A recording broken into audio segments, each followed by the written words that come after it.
Assalamualaikum to my all dear viewers, learners, and subscribers. I hope you all are fine and doing well. Welcome to my channel English Learning Home. As you all know guys that in this platform you people have been taught number of things related to grammar, and this process is not completed. It is still in progress or in process.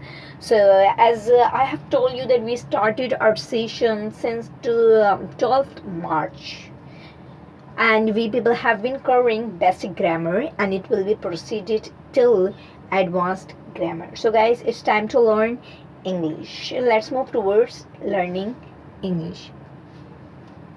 Okay, so if anyone of you is new here who is watching first time my lecture, or you have visited first time my channel, so you people are requested that you must go through my channel and you must visit the each and every video of my channel, and don't forget to subscribe to get my all latest lectures from basic to advanced grammar. Currently we people have been covering basic grammar, in which we have covered number of items like tenses, verb to be, present, past, future, verb to have like possessive verbs, modal verbs, countable and uncountable nouns, articles. So guys, जैसा कि आपको पता है कि हमारे इस channel जिसका नाम इंग्लिश लर्निंग होम है, इसमें हमने basic grammar, pre advance grammar और एडवांस ग्रामर रखा है, जिसका हमारा फर्स्ट पार्ट यानी कि बेसिक ग्रामर हम कवर करें. तो बेसिक ग्रामर में हम काफ़ी सारी चीज़ें कवर कर चुके हैं. इसके बाद हम प्री एडवांस ग्रामर करेंगे start, and in the last we people will be covering advanced grammar. तो अगर आपने अभी तक चैनल सब्सक्राइब नहीं किया है तो चैनल को ज़रूर सब्सक्राइब कर दीजिए, क्योंकि यहाँ पर आपको तमाम लेक्चर्स मिलेंगे. वो तमाम क्यूरीज आपके रिजॉल्व की जाएंगी जो आपके माइंड में है. Whatever the questions are there in your mind, you people are free to ask me question. Just write down your questions in comment section. I will try my best to respond you as soon as possible. जिस किस्म की भी, किसी भी किस्म की अगर आपको प्रॉब्लम है, कोई क्यूरीज माइंड में जो रिजॉल्व नहीं हो रही है ग्रामर से रिलेटिव, तो आप फ्री हैं. जस्ट आप अपने क्वेश्चंस को कमेंट सेक्शन में लिखे. मैं ट्राई करूँगी कि आपको जल्द से जल्द उसका रिस्पॉन्ड करूँ. ओके सो गाइज, जैसा कि आप लोग जानते हैं हम मॉडल वर्ब्स कवर करें. मॉडल वर्ब्स में हम may, might, can, could, should, must have, ये सब हम कवर कर चुके हैं. तो अगर आपने अभी तक मेरे वो तमाम लेक्चर्स नहीं देखे हैं तो मैं डिस्क्रिप्शन में लिंक्स छोड़ देती हूँ मॉडल वर्ब्स की. इस लेक्चर को देखने से पहले वो देख लीजिए. और यहाँ पे एक और रिकमेंडेशन करना चाहूँगी कि डायरेक्ट मॉडल वर्ब्स पे जंप नहीं करना है.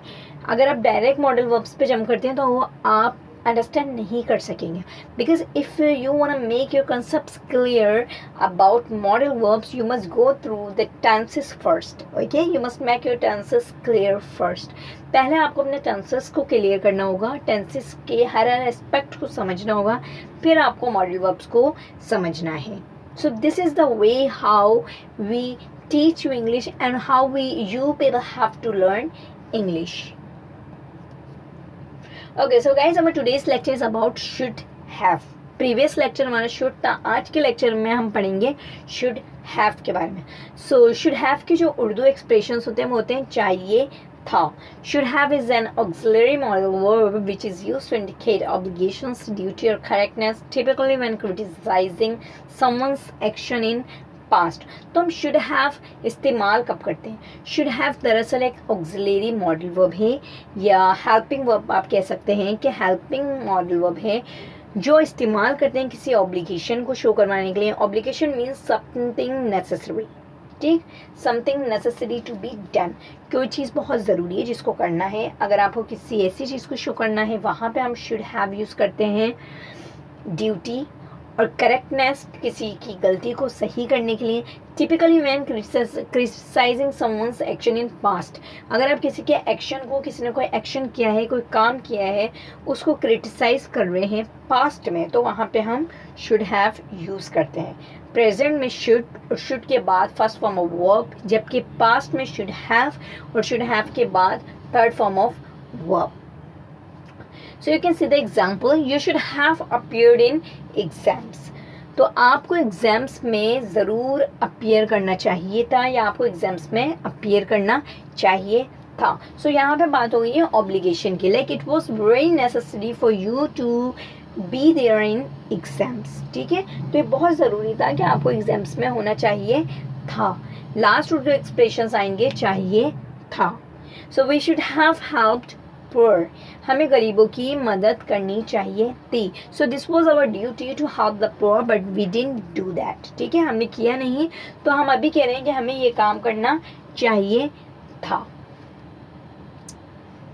Okay, so one more thing कि हम शुड जब यूज़ करते हैं पास्ट में, तो यहाँ पे हम रिग्रेशन को भी शो करते हैं कि like we people are regretting for something which was not done. Regret होना मीन्स पछताना. कोई काम जो पास्ट में नहीं किया तो आप उसको कह रहे हैं कि ये काम करना चाहिए था. Like you can see the example, we should have helped poor. यहाँ पे हम क्या, हमने गरीबों की मदद नहीं की और हम अभी पछता रहे हैं. We people have been regretting right now that we should have helped poor, कि हमें गरीबों की मदद करनी चाहिए थी. You should not have misbehaved to your colleagues when you give suggestion to someone, when you give advice to someone, or when you are giving suggestion. ठीक है, जब आप कोई सजेशन दे रहे होते हैं, सजेस्ट कर रहे होते हैं किसी को, तो वहाँ पे भी हम शुड यूज़ करते हैं. सो दिस इज़ अबाउट पास्ट की बात है, तो यहाँ पे शुड हैव यूज़ होगा और हैव के बाद हमेशा वर्ब की थर्ड फॉर्म यूज़ होती है. So you should not have misbehave to our colleagues. आपको हमारे कलीग्स के साथ मिसबिहेव नहीं करना चाहिए था.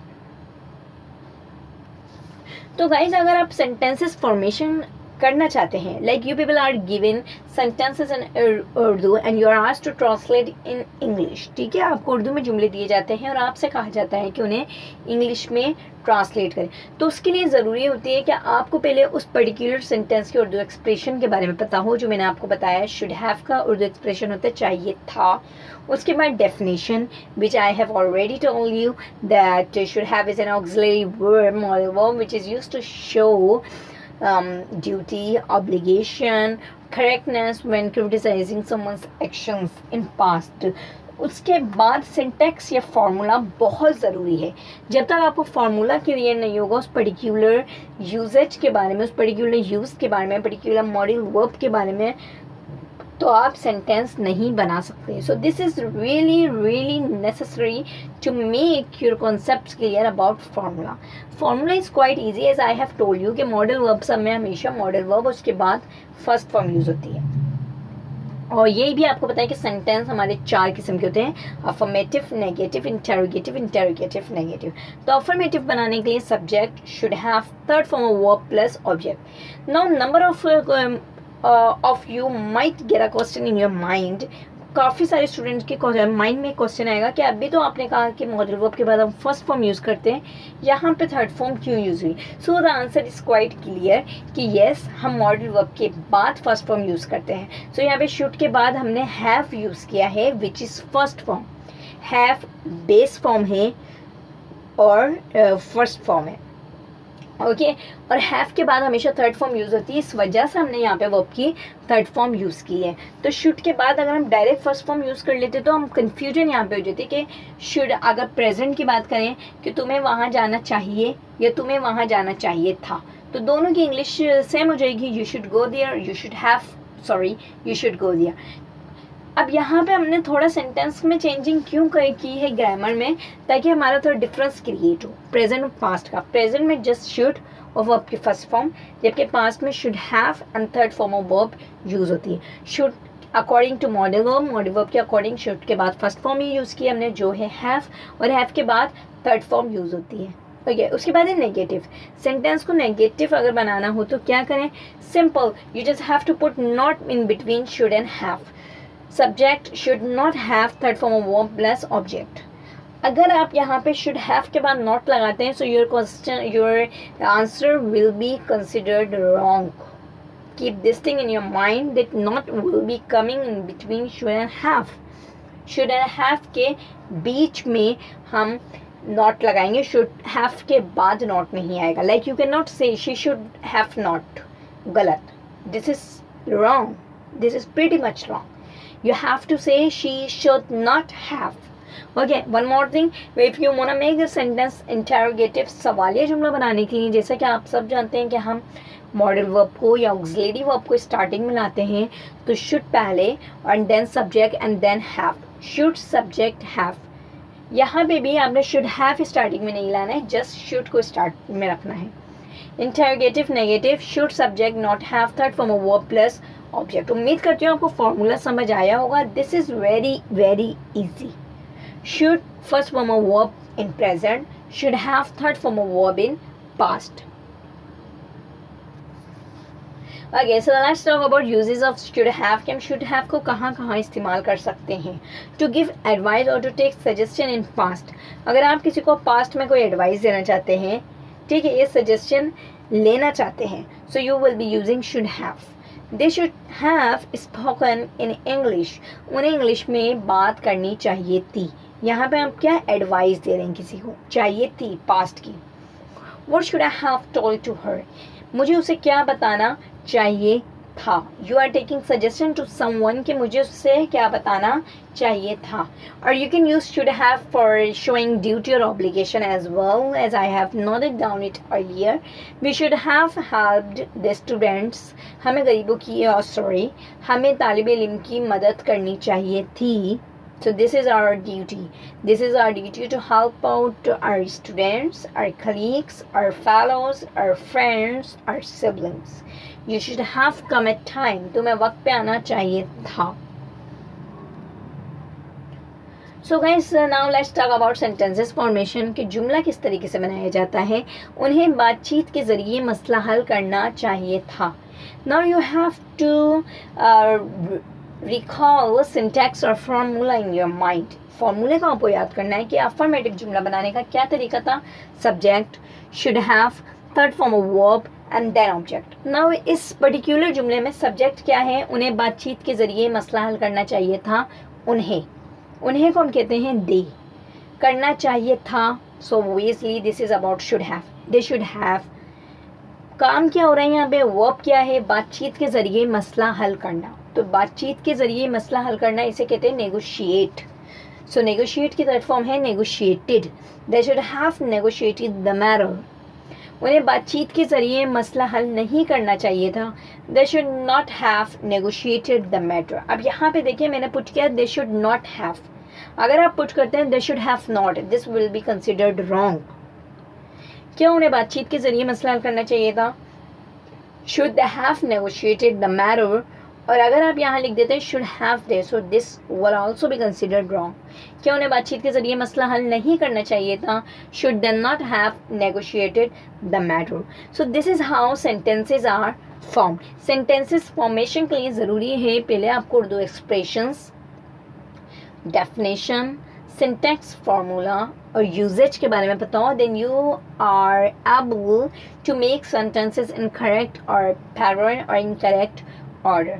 सो गाइज उम्मीद करती हूँ कि आज का लेक्चर आपको बहुत अच्छे तरीके से समझ आया होगा, because I have tried my best to make each and every point clear. But even then if you are having any type of question, you just no need to worry about it. Just write down your question, I will respond. So that's all about today's class. I hope you enjoyed today's class. If you like my video, don't forget to like and subscribe as well. Try to share as much as you can to make my platform popular so that number of students could know about this channel and can learn English easily. That's all from my side. Thanks everyone for watching. Allah Hafiz.